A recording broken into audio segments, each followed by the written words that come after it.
Oh, right over here, right over here. And we're going to have some other people join us. Yeah? Good, excellent. Okay, so when you guys come to our church, when it's time for children's sermon, every time you come up, I'll give you a piece of gold.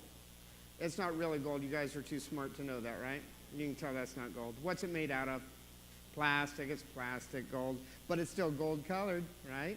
And if you get 4 of them, then you can come to my box and get anything you want, right? Throw the 4 in, take a little fun thing out. I got girls coming. There you go. All right, now listen, I have something in my box that I think some of you would look really good in, right? It's something to wear, all right? Anybody want to wear what's in my box? You want to know what's in? Volunteers without knowing. Okay, here. Put this on, see how you look. You okay with this? Last person that wore this was in a little game I sponsored where they had an egg taped to their head, but I didn't remember to bring eggs today, so here. Who else? You raised a hand too, didn't you? Did you raise a hand? No, you raised a hand. You're too smart to do that. Not that you're not too smart. I like your hair color. That's great. That's perfect. That's good. You too? Yeah, okay. All right, so the last time kids put these on, I taped an egg to their head right here, and then I had them do a chicken fight. You know what a chicken fight is? Does anybody know a chicken fight? Okay, a chicken fight is when you turn around and, wait a minute, I got to think. No, you would be this. You jump on him and ride him like a horse. Can you jump on him? Can you hold him? Yeah, you get it, right? And then now, wait a minute, don't go, whoa, horsey. All right, so here, you got to turn around. So every horse had goggles and an egg taped right here, and every rider had a big dead fish in his hand. And there was a little game we played where it was like, ready, giddy up, go. And so you would tell him, go to the right, go to the right, go to the right. You're trying to get to this horse, and then you take your fish and smack the egg on her head. Boy Scouts, you might want to do this. Yeah, this is a good game. I don't know if there's a merit badge for this, but there should be, okay? Now, the importance of goggles. Why would you wear goggles when you're having somebody hit you in the head with a fish?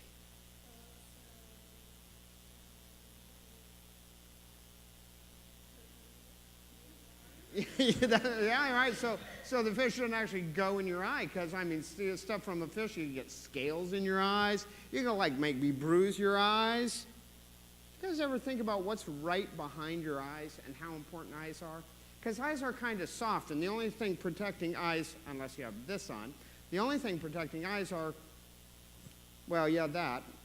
But, I mean, the little piece of skin, right? There's not a lot of protection there. And what's right behind your eyes?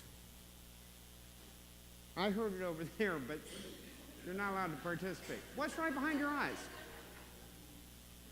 What's right behind your eyes? What's right behind your eyes? Your brain. Your brain's right behind your eyes.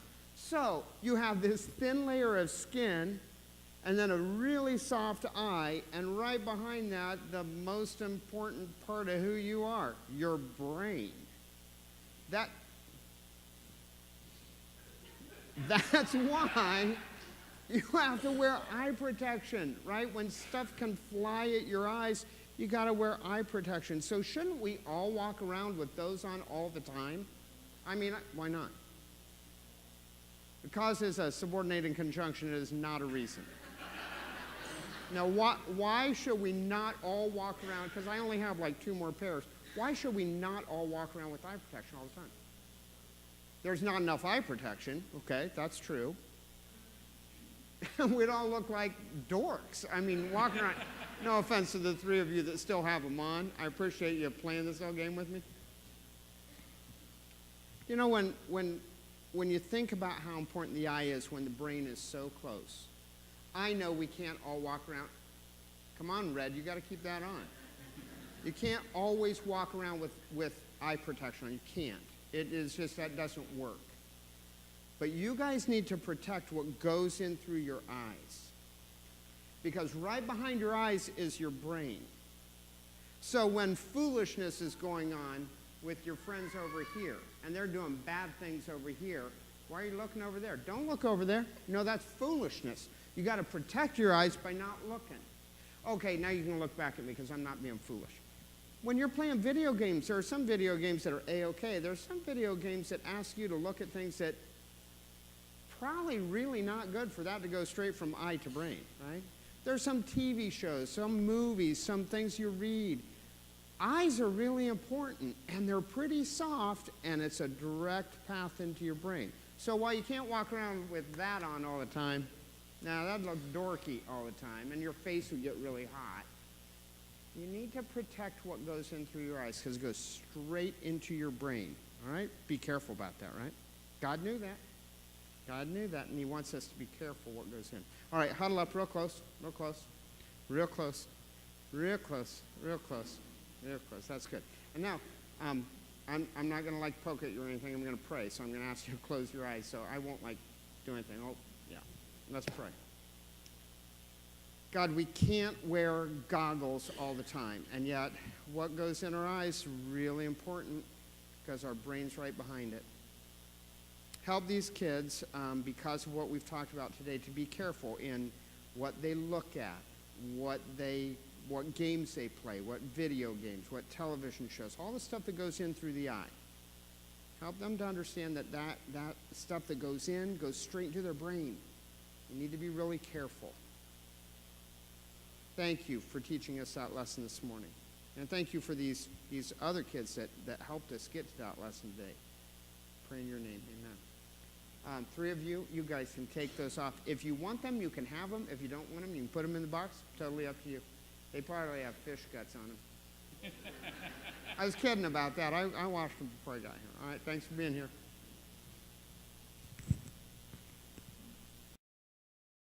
I'm really glad that this is Boy Scout Sunday.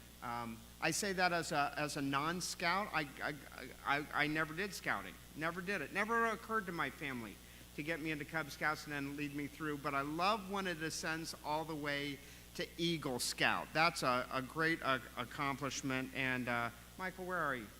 Where did Michael end up? Did Michael or Eagle Oh, Michael, you're right there. I looked right at you. Thank you. Thank you for persevering. Congregation, I need to tell you what it takes to get to Eagle Scout. And Scouts, if I'm wrong about any of this, I'm sorry. I just got on the Boy Scout website and looked at what it takes. So if I get a little bit wrong, I apologize, but 21 merit badges along the way. It means that for 16 months, Michael had to serve in a leadership position. It means that 24 nights over the course of years, he spent the night on the ground in a camping experience.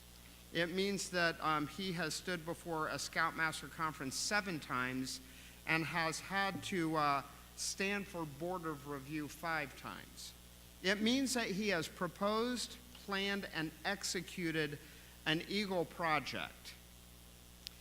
It is proven that if you listen to what they're aiming at in Boy Scouts, it is proven, he has proven that he is, listen to these virtues, that he is trustworthy and loyal and helpful and friendly, that he is courteous and kind and obedient and cheerful, that he is thrifty and brave and clean and reverent. And all of that before you're 18 years old. That's really amazing. That's really amazing. Truth be told, only 7% of all Boy Scouts ever ascend to Eagle. 7%. That means 93% do not ascend to Eagle. And those numbers are coming up. And boy, wouldn't that be great to live in a nation where we have more young men and women that are heading for that kind of a goal before they're 18 years old. You got to ask the question to non-scouters, why would you go after all of that? Why would you go after it? Because there are some benefits to it. Colleges and future employers look at your resume and say, oh, Eagle Scout. They know that you're in for the long haul. They know that you're a trustworthy person, and you get a little one-up on college admission and potential employment. The military actually grants enlisted Eagle Scouts a pay increase at the beginning and one bump on rank. That's pretty good for a guy that's not even eligible to be in the military before he can get Eagle, right? I mean, he starts with a leg up. You become, Michael, part of a brotherhood that lasts your entire lifetime. There is a special community of Eagle Scouts. Now, there are a couple of benefits, and I don't know if they're true. I tried to track them down because it's stuff I've heard, and I don't know if it's true. You guys are going to have to tell me if this is true. I've heard an Eagle also gets lifetime free admission to the national parks. Is that true? Have you guys ever heard that?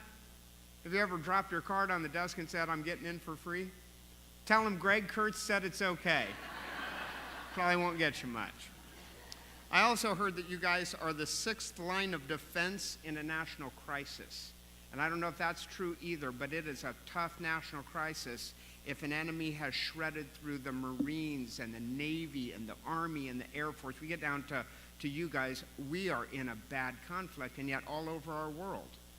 It's young men and women that are being used in military in countries all over our world. I hope America never has to face that. The reality is, I think for me as a non-scout, the one thing that compels me to love the quest for Eagle Scout is this. Whether or not you're part of the 7% that gets there, or whether you're part of the 93% that tries but doesn't get there, you are a better person for being involved in the process, right? And that makes it worth it. All right, so let me talk to everybody else. I'm too old to get into the Eagle Scout business, and so are you, most of you, right? That ship already sailed for us. And yet, we're not here for a scout meeting, we're here for church, and in my mind, there is almost this Eagle Scout level, only 7% of Christ followers are going to get their goal that I discovered last month in my scripture reading, and I presented it to you last week. Proverbs chapter 2, if you have a copy of the scriptures, Proverbs chapter 2, verse 5, it is something that very few Christ followers will actually get to. Very few people who sit in church week after week who are serious about their pursuit of developing their faith in the Lord Jesus. Very few will actually get to Proverbs 2:5. I don't know if I'm going to get there, but the process is worth it because I'll become a better, more faithful follower of Jesus, even in the process if I never make Eagle. Verse 5, then you will understand the fear of the Lord and find the knowledge of God. I know I only read half a sentence. Then you will understand the fear of the Lord and find the knowledge of God. Wait. I can actually understand what it means to fear God. I told you I don't really get that. I did the Hebrew study last week, and Jim O'Donnell walked out of church and goes, it's number 3. He knows what it is, but I don't. I'm still searching it out, and I did the Bible study on it. But the second half of it, I as a mortal can actually find the knowledge of God? I mean, that's a pretty high goal. That's Eagle Scout goal. So now I got to go back up at the beginning of the chapter and say, okay, what are the, if I can put it in scout language, what are the merit badges I've got to earn along the way so that I can get to verse 5 and be the Eagle Scout of being a Christ follower? That's all I'm asking. All right, so let me read starting in verse 1. My son, if you accept my words and store up my commands within you, turning your ear to wisdom and applying your heart to understanding, and if you call out for insight and cry aloud for understanding, and if you look for it as for silver and search for it as for hidden treasure, then you will understand the fear of the Lord and find the knowledge of God. There are, if I'm looking at it correctly, 8 different merit badges along the way. In order to get to the Eagle Scout level of then you will understand the fear of the Lord and find the knowledge of God. Pretty good goal here. Here are the 8 things you've got to do. The first one we looked at last week, he starts verse 1, he says, it's Solomon writing, goes, if you'll accept my words. And I asked the question because I'm a little cynical. Why should I accept the words of Solomon? Simply because of this. At the beginning of his career, when his father David died, he was king of Israel. And God looks for the replacement to King David. God grabs Solomon. He goes, you're my man. And then he says to Solomon, Solomon, rub the genie lamp, ask for anything you want. Solomon did not ask for untold wealth. He did not ask for a very long life. He didn't even ask for God to kibosh the enemy. Solomon said, give me a heart of understanding. Make me wise. And God said, what? You could have asked for wealth. You could have asked for long life. You could have asked me to, like lightning, strike your enemies. And you asked to have wisdom? I will not only give you wisdom, I'll make you the wisest man on earth. And God did that for him. All right? So I think we can accept the words of Solomon. He's a bright guy. He did the right thing. He has a motive that, wow, way beyond me. Look at the second merit badge. And if you store up commands within you, this is a mental thing. If you store up commands within you, I want you to keep your finger in Proverbs chapter 2. I want you to go back one book to Psalm 119. In Psalm 119, it's a really long psalm, so I'm only going to read a couple of verses out of it. Psalm 119, he's talking about storing up those commands within you, mentally memorizing God's word and letting it govern your behavior. Look at verse 11. I have hidden your word in my heart. Psalm 119:11. I have hidden your word in my heart, that I might not sin against you. I don't know if any of you wake up in the morning and say, you know what, I'm going to figure out how I can sin against God today. I don't think most of us wake up and have that thought. Many of us wake up and say, God, I just got a pure day. I haven't messed it up yet. Help me to walk faithfully with you. Help me to do what's right and think what's right and say what's right. Help me to be that kind of person today. That's what we want. Well, how do we get there? I have hidden your word in my heart so that I might not sin against you. In that same psalm, Psalm 119. Man, this is a long psalm. Turn over to verse 105. Notice what it says in 105. Your word is a lamp to my feet and a light for my path. Now go back to Proverbs chapter 2. Solomon says, if you want Eagle Scout as a Christ follower, if you want that to be your destination, then accept my words, stop arguing with me, accept my words, and start memorizing God's commands into your brain. That's a mental activity. I don't know how you do it with memorizing, but let's just say it doesn't come easily for me, and it's been a long time since I even tried. So since that merit badge is going to take a little bit of work, first I have to agree I'm going to try, and then I have to try. And with me, I got to try and try and try and try, and maybe something will stick. Okay. So instead of just saying, well, I can't get to that merit badge, no, let me give you a little bit of time. While you're working on storing the commands of God in your heart, really start memorizing the commands of God into your heart. While you're working on that, let's go on to merit badge number 3, because you need a little bit of time for number 2. Merit badge number 3. Notice that he says in Proverbs 2:2, turning your ear to wisdom. Turning your ear to wisdom. When I was growing up, I grew up in a different era. A lot of you grew up in my era. There wasn't a warning label on absolutely everything.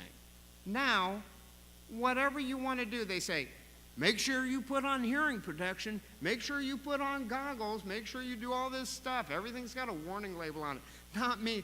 I mowed so much grass and ran so many pieces of machinery with absolutely no hearing protection, because it didn't say, well, this is going to burn out your ears. I didn't know. The problem is I burned out my ears.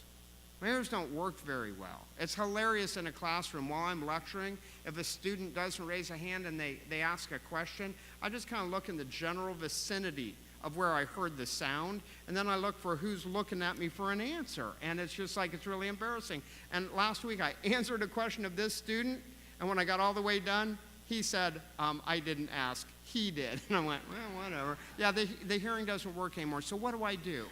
Well, when I'm in a crowd like this and there's background noise going on and I'm trying to listen, when I'm in your seat, not in my seat, man, I do one of these. Do you do this? Do you do this? I mean, I do it. And it's really bad. I act like I'm scratching both, right here. Because I'm trying to block out all the background noise and focus on what I want to hear. That's what Solomon just said. Turn your ears. Block out all the background noise. And what are we tuning our ears to, turning our ears to? Wisdom.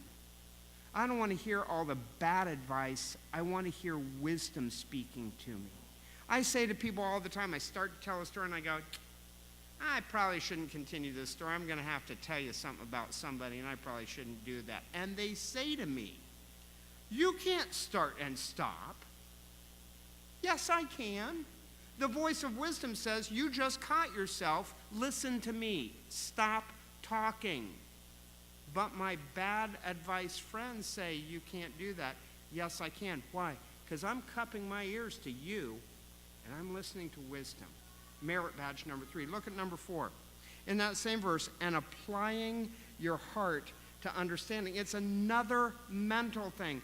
Applying your heart to understanding. The Hebrew word there is actually stretching. It's a stretching thing. Stretching your heart to understanding. You're leaning in. You're stretching. Stretching. My granddaughter Iris, she turns 2 this month. Iris loves the song Head, Shoulders, Knees, and Toes. You remember this one? I'd totally forgotten this one, but my daughter-in-law has taught it to Iris. And she loves it, and she touches head, shoulders, knees, and toes, knees, and toes. And when she does it the right way. When I do it the wrong way. I can do head, I can do shoulders, I can do knees. But when I go for toes, I got to bend my knees. You're not supposed to do that in that song. You're supposed to keep your knees straight. I can't do that because I have these things called hamstrings. And it's been so long since I touched my toes when I wasn't sitting down or bending my knees. I can't do that anymore. Do you know what it takes if I actually wanted to get back to a point where I could actually touch my toes without? Do you know what it would take?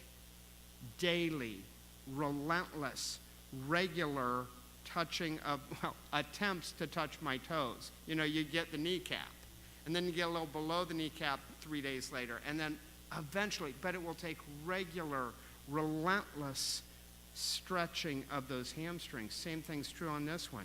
You turn your ear to wisdom, and you stretch your heart to understand, and it takes regular stretching of, God, I don't get this one. I don't understand this one. I'm going to stretch, and this is going to, I don't like stretching so much. I'm going to try. It's regular, relentless, daily stretching of your heart to understand things that are beyond you. Merit badge number 5.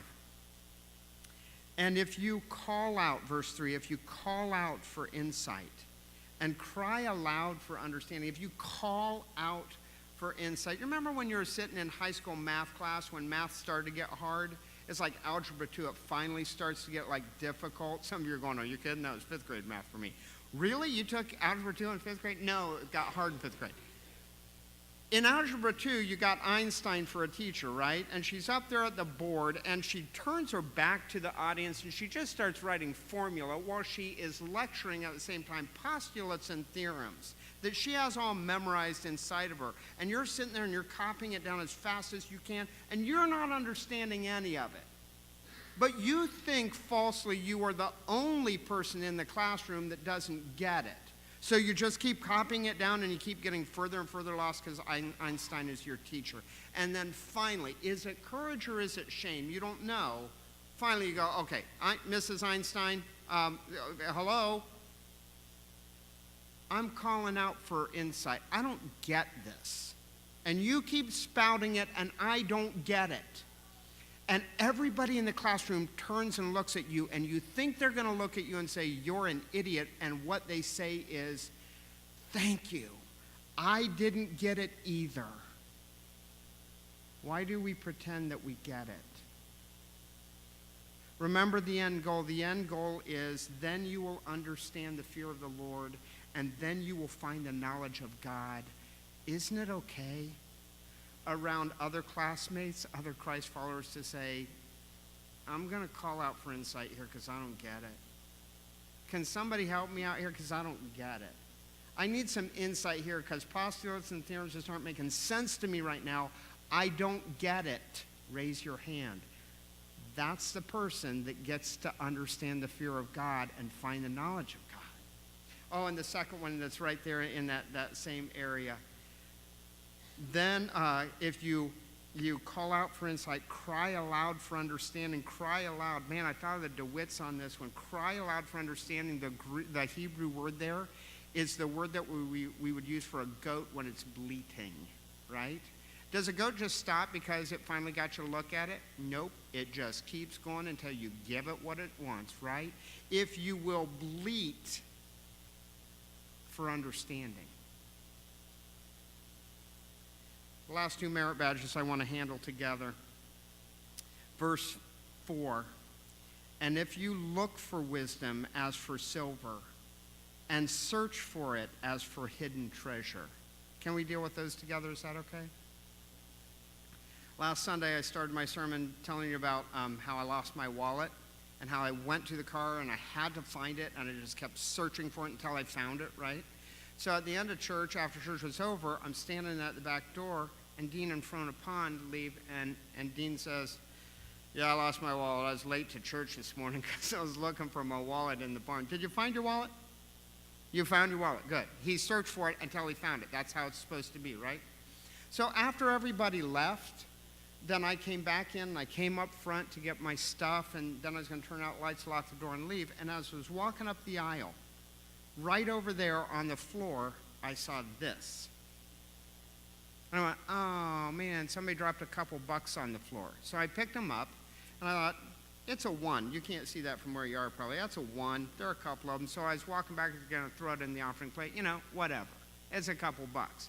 And as I was walking, I went, how much a couple? 1, 2, 3, 4.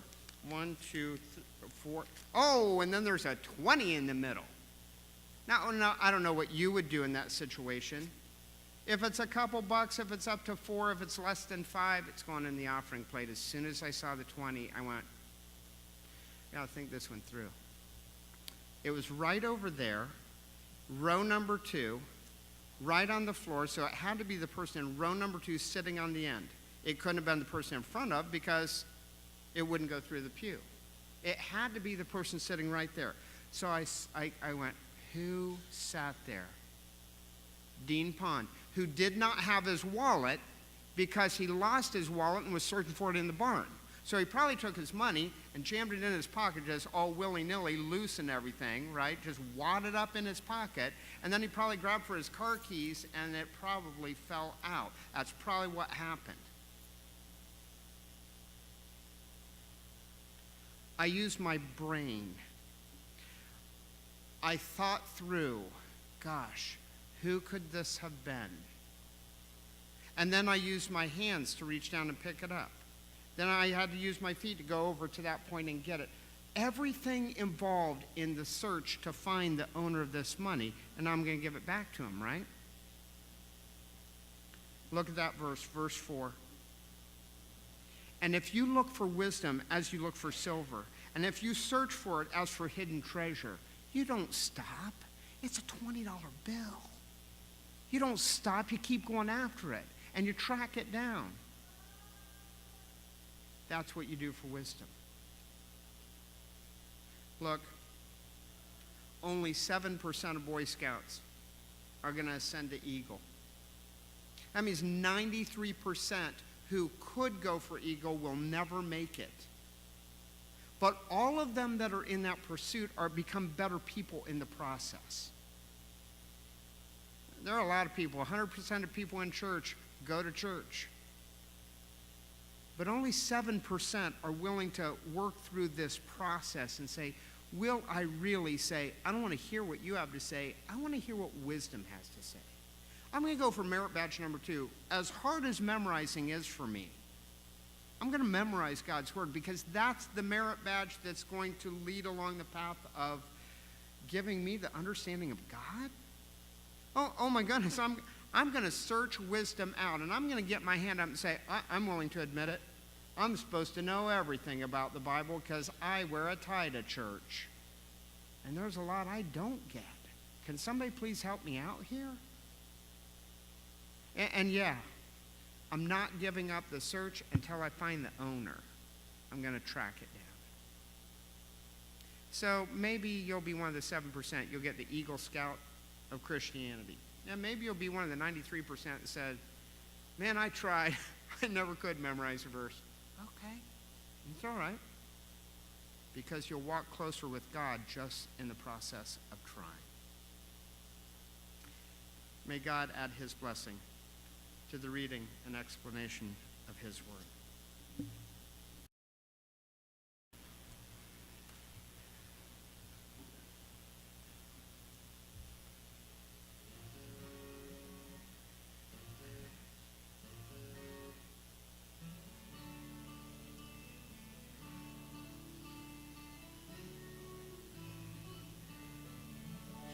Have you been to Jesus for the cleansing power? Are you washed in the blood of the Lamb?